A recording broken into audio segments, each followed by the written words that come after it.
আসসালামু আলাইকুম, সবাই কেমন আছেন?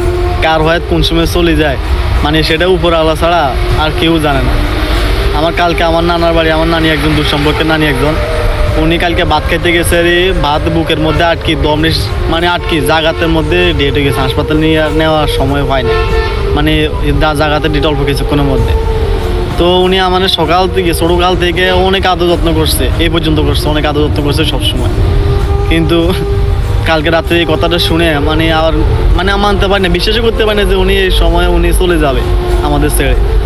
তো আজকে সকাল 10টার দিকে উনি কুমিল্লা ছিল ওনার ছেলেদের বাসাতে আর কি তো ওইখান থেকে সকাল 10টার দিকে আনছে। এখন জুমার নামাজের পরে তারপরে এখন জানাজ হয়েছে আর কি। তো নামাজ পড়ি এখন এইমাত্র আসলাম, আইসা তারপরে এখন যা শেয়ার করতেছি আপনাদের। তো ভাই, মানুষের লগে কোনো সময় খারাপ আচরণ, খারাপ ব্যবহারটা এগুলো করবেন না ভাই।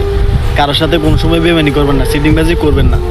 কার হয়তো কোন সময় চলে যায় তখন আপনি মাপ চাওয়ারও সুযোগ পাবেন না। যেমন উনি কালকে মারা গেছে, কল্পনা করতে পারি নাই ওনার সাথে কত শয়তানি করছি, কত করছি, কিন্তু মাপ চাওয়ার আর সুযোগ পাই নাই।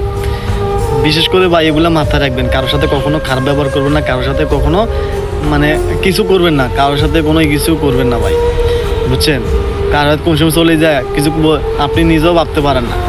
আমরা আশা সিরিয়াল আছে ভাই, যাওয়ার কোনো সিরিয়াল নাই, বুঝছেন? তো সবাই ওনার জন্য দোয়া করবেন। তো সবাই ভালো থাকবেন, সুস্থ থাকবেন। আসসালামু আলাইকুম।